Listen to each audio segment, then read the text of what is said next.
Very good afternoon, sir. My name is Sushant Kumar Kushwaha. I am a research scholar from EHU and very much fortunate to have a time to clear my doubt from you, sir. My question is, I have lost my spark, okay, and I am not a very much consistently motivated person. I have lost my motivation. How to regain that? To live my life and lead in a like a joyful. Regain your inner peace. Thank you, sir. See, the nature of life is such… listen. If you go outside in the garden and try to catch an ant, the BHU ant,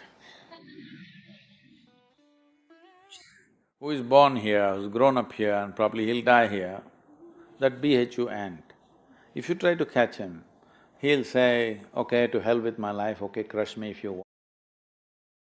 Is it so? He'll do everything to protect himself. He values his life, isn't it? Very much or no? Tiny little creature that we may not even notice, we may step on him without even seeing him but he values his life immensely. Does he or no? He's got spark. But you, a human being, at least on this planet, you're the peak of evolution, physiologically at least. Yes? If other behavioral aspects, if we may have questions but physiologically at least, the most evolved creature on the planet.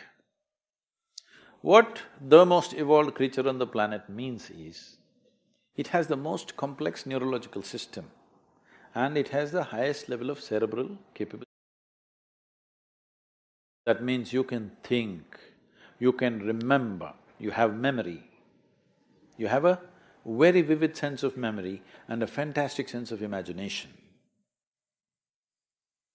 An ant doesn't have such a vivid sense of memory, nor does he have any great imagination. He has some. But he has a presence of mind about the life that he… Because the education systems that you're going through right from kindergarten level is such that it is about everything except you. It's about everything else. Somebody is PhD in tourism, somebody is PhD in biotechnology, somebody is PhD in something. Nothing about this. How does this function? There is no attention at all. A human being functions. You have a Kalabhairava temple here. What this means is, a human being exists in 3 times. He lives because of the richness of his memory. How rich is your memory determines what you will do and what you will not do right now, isn't it so? So memory is important. Present experience is important, and how vivid is your imagination for tomorrow is very important. Right now the problem is, these things have all gotten mixed up because discipline of faculty has simply not come. Nothing has been taught to our children that there needs to be… Discipline means people think English kind of discipline, walking like this like idiots. Discipline of faculty is not. Because of this, your own mind turns against you. What happened 10 years ago, you still suffer? Hello? What may happen day after tomorrow, you already suffer? Because there's no discipline of faculty. You don't know how to use your memory, you don't know how to use your imagination. Your memory makes you suffer, your imagination makes you suffer, and you think you're suffering your life. You are not suffering your life, you're only suffering the 2 greatest faculties of being human, vivid sense of memory and a fantastic sense of imagination, isn't it so? If you suffer the greatest faculties that you have, what can we do with it? If you suffer an ailment, understandable. If you suffer a disability, understandable. If you suffer your ability, hopeless case. Yes or no? You're suffering your capabilities. If you're suffering your disability, it's all right. You're suffering your capabilities. I must tell you this, about 4, 5 months ago, I think, you might have seen it on the news. A young lady, 34-year-old lady, who was a television anchor in Hyderabad, jumped off the 5th-floor window, killed herself, left a note, "Nobody is responsible for my death, my brain is my enemy." How many million years get this brain to this size and now it becomes your enemy? She articulated this, but this is true with almost 90% of the human beings. They are suffering their own intelligence, isn't it? If you take away half their brain, if you take away half their brain, they will be peaceful. Yes. And that is why a whole bunch of idiots are going about saying that the ultimate goal of life is peace of mind. Such people will only rest in peace. Now you, young man, university life, if somebody is not keying you up all the time, it could become too easy, you know. Even I remember, when I went to the university, most of the time we were in the canteen or in the garden. The easiest part of my life was university. I think, I know nobody's going to like it but I think this university time must be shortened unless somebody is producing something brilliant. They must be chucked out within 3 to 4 years' time, everybody. If they're doing something very focused and very intense, they must stay. Otherwise, see, this is all I'm telling all of you young people. Do whatever the hell you want in your life, but you must be intensely focused on something. If you're not investing in anything, your life, it will just go waste. Because as I told you in the very beginning, one basic ingredient of your life is time, and this is just going away. Already you're 2 hours closer to your grave since I came here. Yes or no? 2 hours closer to Manikarnika. Yes or no? Yes, you are not immortal, it's just a limited amount of time. Are you a precious life, I'm asking? Is your life precious to you? Yes. Then you must decide where you want to invest this life. If this is precious, if this is worthless, throw it somewhere. If this is precious, invest in something worthwhile, isn't it? So if you invest this in something worthwhile, not spark, you will be a flame all the time.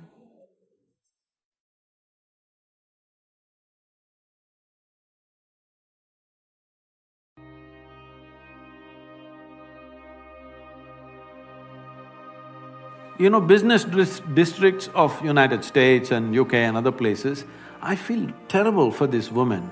All the time they have to be in a certain way. It is so hard to be a woman in the Western country these days. At one time it looked like freedom. You will see it is so extremely difficult to be a woman because she has to be always balancing on four-inch heels, and she has to be dressed like this, and she has to carry these bags like a man. Everything, heavy bags and computers and going here, going there, just doing the same stupid things that man is doing. This is all about how I earned a few dollars more than another man. This is just a stupid way to structure life both for a man and a woman, and for a woman it will lead to lot more suffering. Today, over 40 years of age, I think over 45 years of age, 42% of the women in America are on some kind of antidepressants or something else. This doesn't speak well, this doesn't show that it's worked, isn't it? Well, exploitation comes. Whoever is powerful tries to exploit. See, you must understand it's not about a man or a woman. Whoever has the power tries to exploit. People are not trying to exploit the woman. They will exploit another man also. A child… Why children are beaten in this world? Simply because they're small. Hello? If your children were bigger than you, would you beat them, I'm asking you? So, anything that is weaker than you, somewhere you think you must exploit. If this has to go, the front end of your life should be your consciousness. Why consciousness is? See, when we sit here, your body is your body, my body is my body, 100%. Till they bury us, we don't understand it's the same stuff. Yes? When they bury us, we get it, it's the same soil. But right now, this is me, that's you, 100%. Now you are very cautiously agreeing, disagreeing, because your mind is your mind, my mind is my mind. Yes? But when it comes to life, there is no such thing as your life and my life. There is just life, this is a living cosmos. You captured a little bit of life, I captured a little bit, somebody else captured a little bit. But it's like blowing soap bubbles. You blew soap bubbles when you were young? Yeah. So you got only this big bubble, somebody got this big bubble. Same soap. Everybody has air in the lungs, but one person gets this big bubble, another person gets this big bubble. Why do you think? Certain level of attention, isn't it? In blowing a simple soap bubble, there is a certain methodology and a technique to it. Now you filled up this much, poop, it went. Then you can't say, this is my air. There's no such thing. So similarly, as you sit here, there is your body and my body, your mind and my mind, there's no such thing as your life and my life. If you put that as the front end of your life, all these discriminations, prejudice, nonsense, your body will not work against you and anybody, your mind will not work against you or anybody, your emotions will not work against you or anybody, because it is the identity which decides how your mind functions, isn't it? Right now this feminism is coming from, I am identified as a woman. No, physically you are a woman, it's fine. 50% of the population should be women, always. Always it should be. That is good. But your identity need not be 100%. You are identified as a woman at one level, but your identity need not be 100% with your female body, because this means we are identifying with body parts. If we must identify with body parts, why choose reproductive organs? At least choose the brains. But brain is my enemy.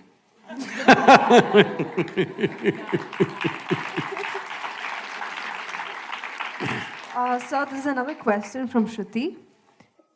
This question is for Sadhguru, the style icon. Nowadays, fashion is a multi-billion-dollar industry. At the same time, in the name of fashion, really unappealing gross trends also come out. In the name of fashion, are crossing a line, and how do we identify the line?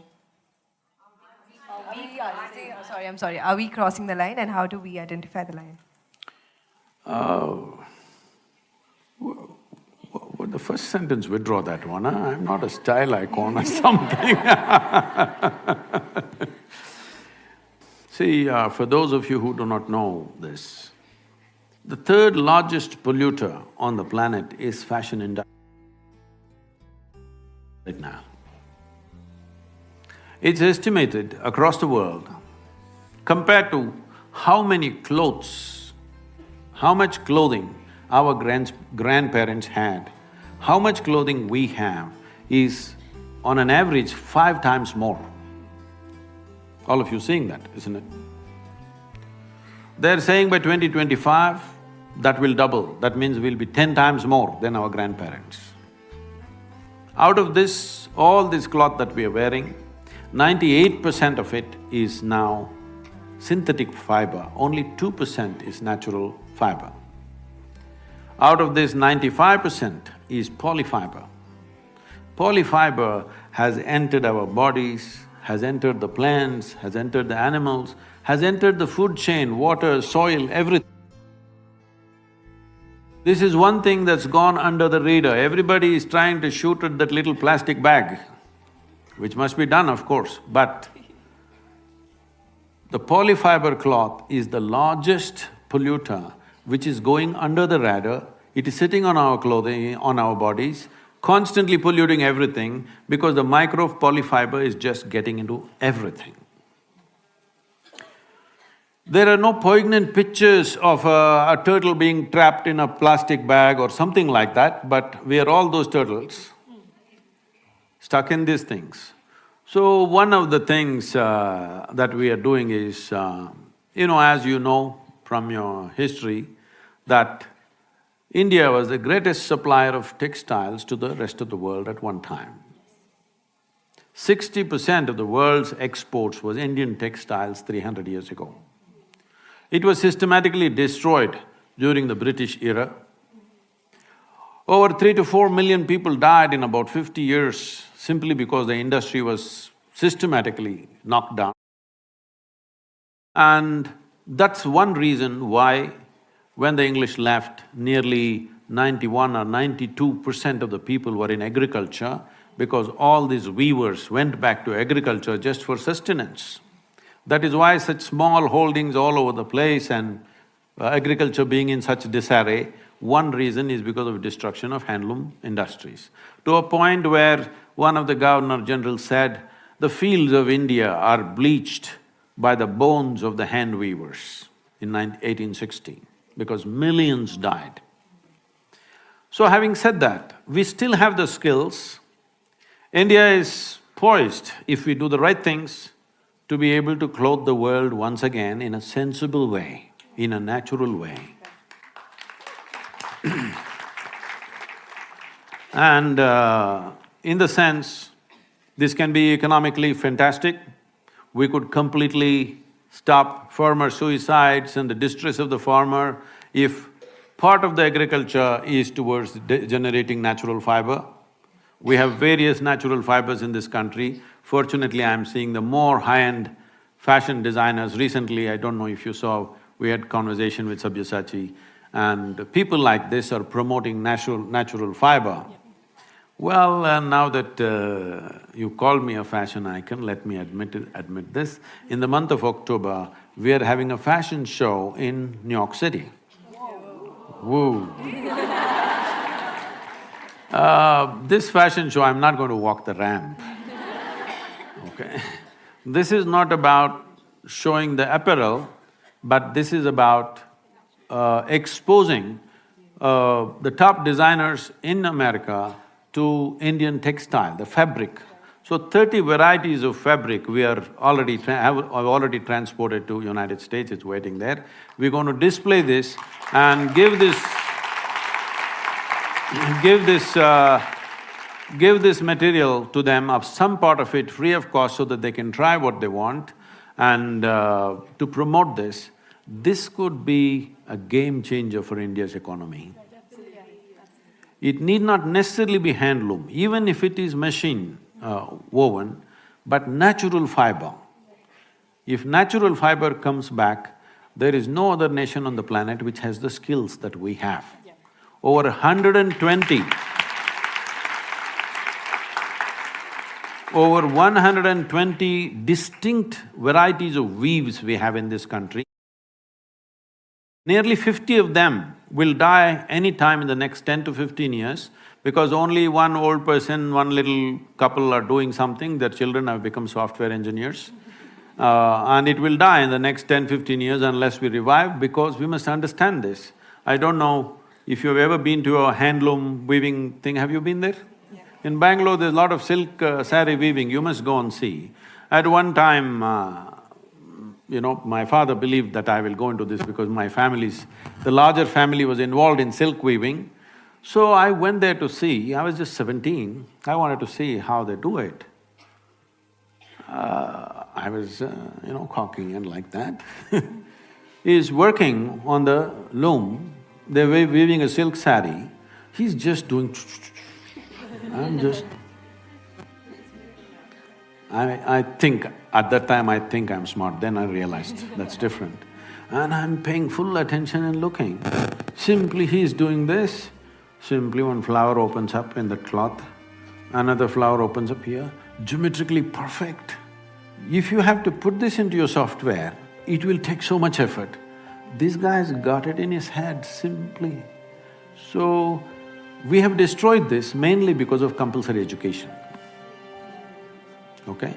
If a son or a daughter with their father or mother goes to the loom or to the agricultural field to work with their parents, the parents could be arrested because child labor.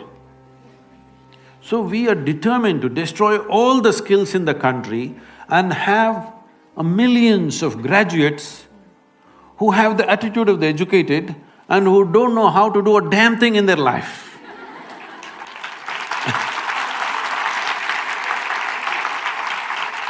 So, we push the education system towards only 50% of the time that you spend in the school should be academics.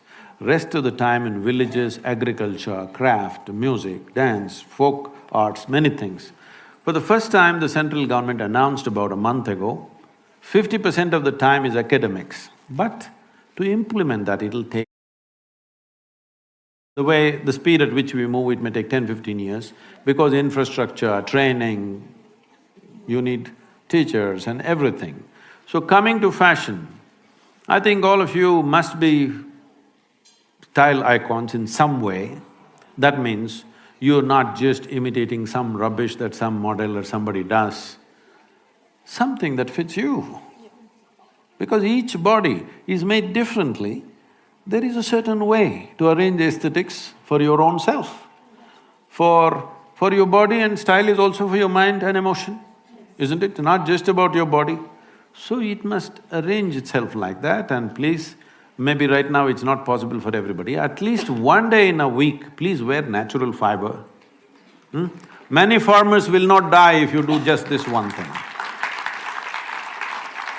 At least one day in a week, wear natural fiber, you may save many farmers' lives because this will be a steady market. If you grow more vegetables, it goes on the street. If you grow less, it's always a struggle. But if part of it goes into producing natural fiber as it used to be in this country, we were the largest cotton and jute manufacturers in the world, but all wiped out. Time to get it back.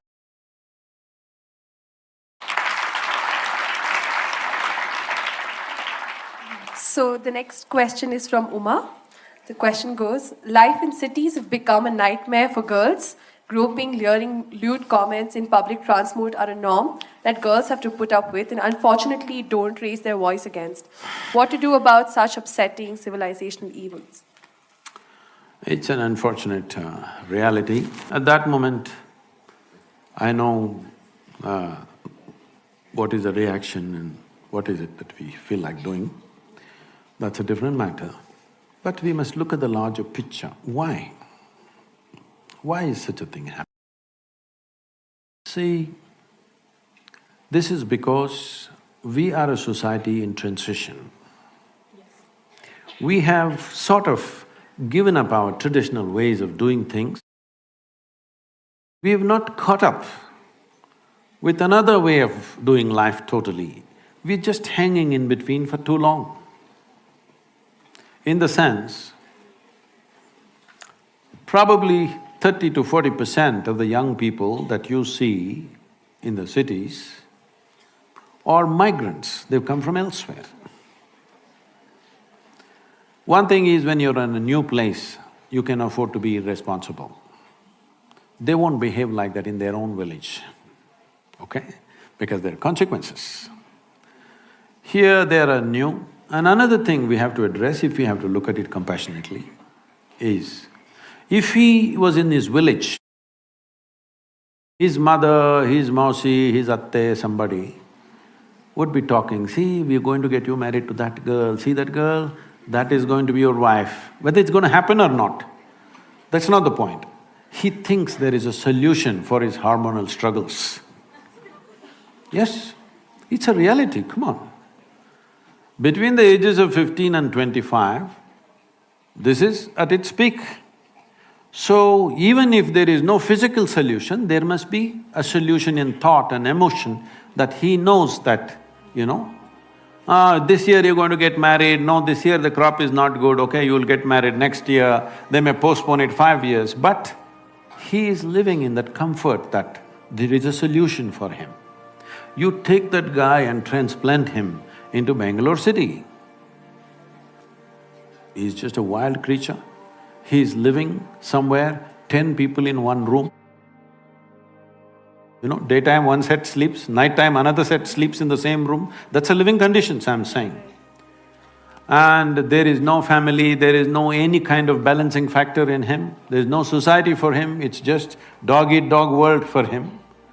And for his hormonal stuff, there is no solution. Nobody is telling him that girl is for you, you know.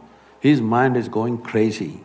He watches movies, these days pornographic stuff is all over the place, he's watching it on the phone. So he thinks this is what every girl wants.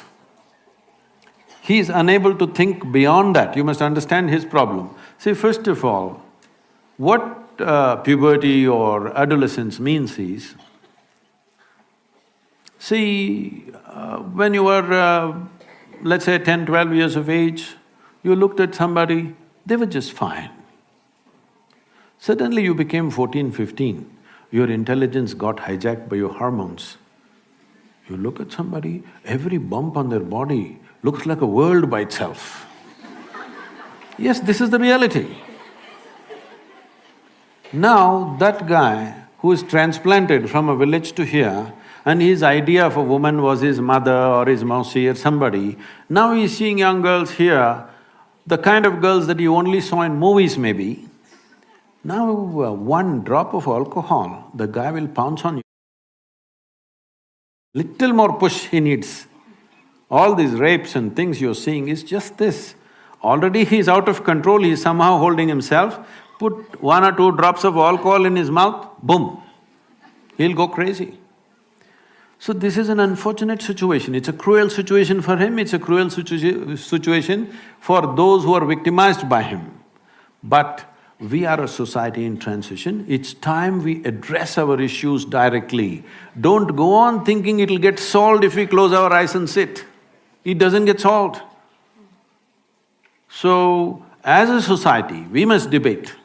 Are you going to go back to 16 years of age, you can get married? Or are you going to go back to a place where you will discuss and see how to conduct this society? After all, there are young people, they have their needs. How are you going to address this? We need to directly, head-on, we must approach it, not slinking around it, not hiding behind religious books and this and that. You need to address it, this is the issue, how to deal with it. If you don't do that, this is what they're doing. See, one thing is, when such things are done to you, how horrible you feel is one thing. But I want you to also think, how degenerate does he feel doing these things? There is a certain degeneration. He can only do it when he believes he cannot be caught, isn't it? Because there is a certain degeneration of mind, essentially because it is just like a hungry child grabbing something and running away to eat. He is in the same mode with his sexuality. So we need to address this. Very important we address it. The sooner we address it, the better it is. Thank you, Sadhguru. We have questions from the audience now. We will be taking questions from the audience. Logistic members, please help the audience. You don't look like Mount Carmel. There is a question on top as well. Yes, please address it to Sadhguru. Namaste, Sadhguru. Namaskaram. I'm Harshita. My question to you is, what do you think about the concept of hell or heaven? What do you think about that concept? I heard it, I was just trying to figure out where you are, what… Is it heaven or… if you jump, it'll be hell for sure. I won't do that. So, please sit down. Thank you, Harshita. See, those who have made a hell out of themselves are always aspiring to go to heaven. Yes. If I am sitting here and I'm blissed out, totally, look at my… it looks like I'm always stoned. Yes, never touched a substance, but This is the most complex chemical factory in the world, is that so? Do you agree with me? The question is only, are you a great CEO or a lousy CEO of this chemical factory? If you are a great CEO, you would keep this all the time, blissed out, right chemistry. If you're a lousy CEO, you produce bad chemistry and you think it's because of this one or that one or that one. So, for some reason people are feeling miserable. Their chemical factory is not going the way they want. They can call it sadness, they can call it misery, they can call it depression. I know in Bangalore a whole lot of people are against me, continuously trying to troll me because of depression business. I'm saying again, for those activists, I'm saying again, if you know how to manage your chemistry, your depression will go. Even if you go to the doctor, he's only going to give you chemicals, isn't it? So do you think the pharmaceutical industry that they're using there has better chemical structures than my body? Do you believe that? That means you're a vested interest, you have investments in pharma industry. So, when this is feeling like hell, we hope that somewhere when we go up there, how are you feeling out there? That everything will be fantastic. What's her name? Arpita? Harshita. Harshita. Harshita means, blissed out. So, this happened in Alabama. You know Alabama state? It's a special state, it's a different kind of state, hardcore religious state. So in a Sunday school teacher was going all out, full rhetoric, full force. And unfortunately, the audience were not like you, they were all tiny tots. It's a catch them young policy. In his full rhetoric, he was going and children were sitting like this. Suddenly he stopped for dramatic impact. He stopped and he said, "What do you have to do to go to heaven?" Little Mary in the front bench stood up and said, "If I mop the church floor every Sunday morning, I will go to heaven." Absolutely. Another little girl out there said, If I share my pocket money with my less privileged friend, I will go to heaven. Correct. Another boy said, if I help people who are in need, I will go to heaven. Correct. Little Tommy in the back bench stood up and said, "You gotta die first."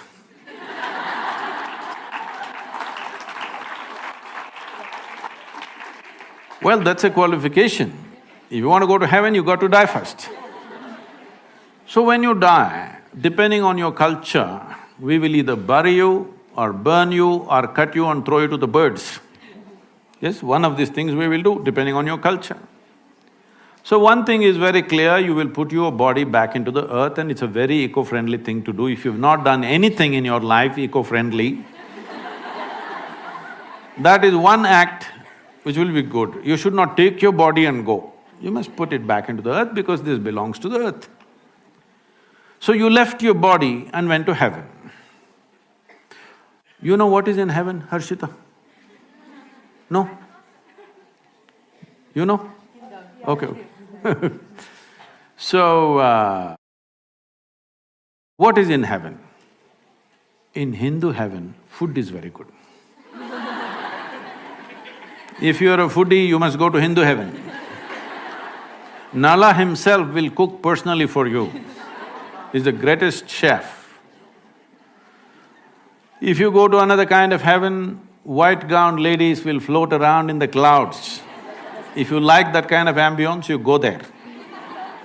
If you go to another heaven, you will have virgin problems. If that's what you're looking for, you go there. But you went there without the body. What do you do with good food and virgins, I'm asking? Hello? You don't have a body, these are all bodily problems, isn't it? No body, what do you do with food and virgins? In the Hindu way of life, there is a thing, up there in heaven, there is an Akshaya Patra. How much ever you eat, food will always be full. Well, when you go without a body, food will always remain full in the vessel. And they will always remain virgins.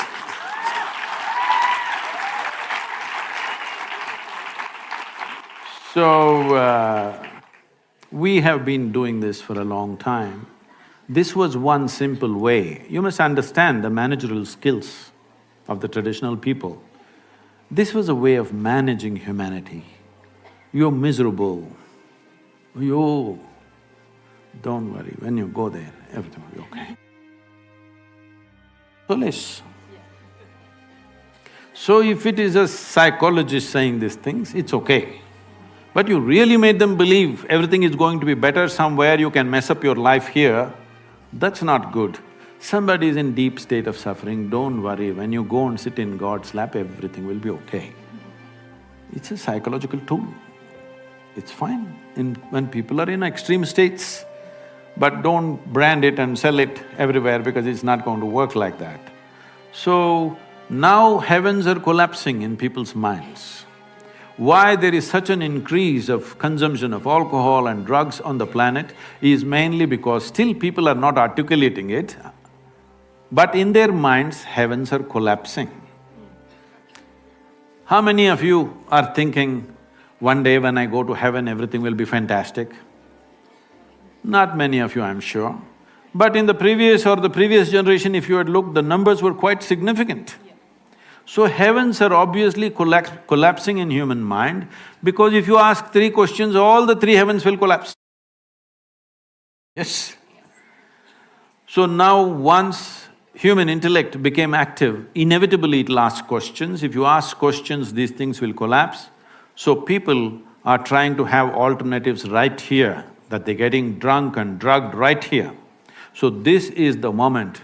All of you young people must understand this. At this point of time, if we don't raise human consciousness in a big way, if you don't teach people how to sit here absolutely blissed out by your own nature, believe me, in another 50 to 70 years' time, at least 90% of the human population will be on some kind of chemical. To be healthy, they need chemicals. To be peaceful, they need chemicals. To be joyful, they need chemicals. For everything, they need chemicals. I want you to know this, 70% of US population is on prescription medication. The most affluent nation on the planet. Why does individuals and society seek affluence? Because the first step of affluence is choice of food, choice of nourishment. The second step of affluence is choice of lifestyles. The most incredible variety of food is in front of you and enormous lifestyle choices are there, and in this society, 70% of the people are on pharmaceutical, prescription medication. This clearly shows if you do economic development without also cultivating human consciousness, our wealth will become our biggest problem. So we are still on the threshold of economic development. This is the time where we have to invest in evolving human consciousness. For all this previous question, the problems that you asked and everything, fundamentally evolution of human societies need to happen. But there is no such thing as a society, there's just you and me. It's only individual people. If you and me evolve, society has evolved, world has evolved, isn't it? Society is only abstract, it is actually all of us individuals, isn't it? So if individual evolution in terms of becoming conscious doesn't happen, you will see 90% of the population will fall into chemicals. When they fall into chemicals, I'm not talking about this as a moral thing. If 90% of the human population goes on constant usage of chemicals, the next generation that we produce will be a generation which will be much less than who we are. And that's a crime against humanity. Every generation, the next generation that comes, must be at least one notch better than who we are.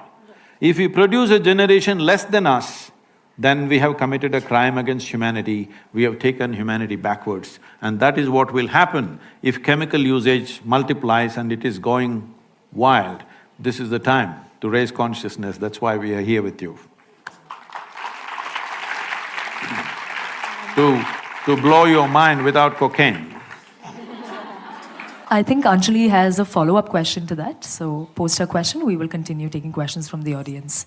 So just going back a little, so psychology and psychiatry has been infamously held by the neck because of pills. This is something that, has been like a raising concern in everybody's mind, because at least that stigma of going to counselors have fortunately come down a little.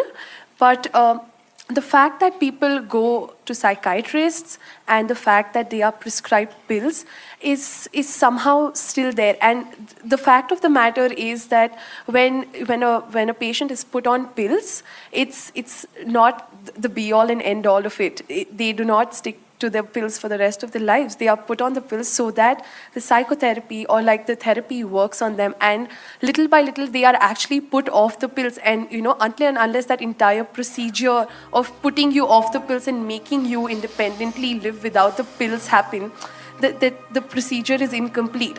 Unfortunately, a lot of these procedures are left halfway because people do not complete the term of their therapy. But the entire science. You're telling me I'm not rubbishing the science.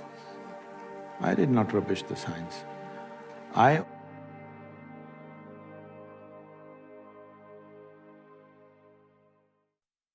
Look, I have to congratulate you.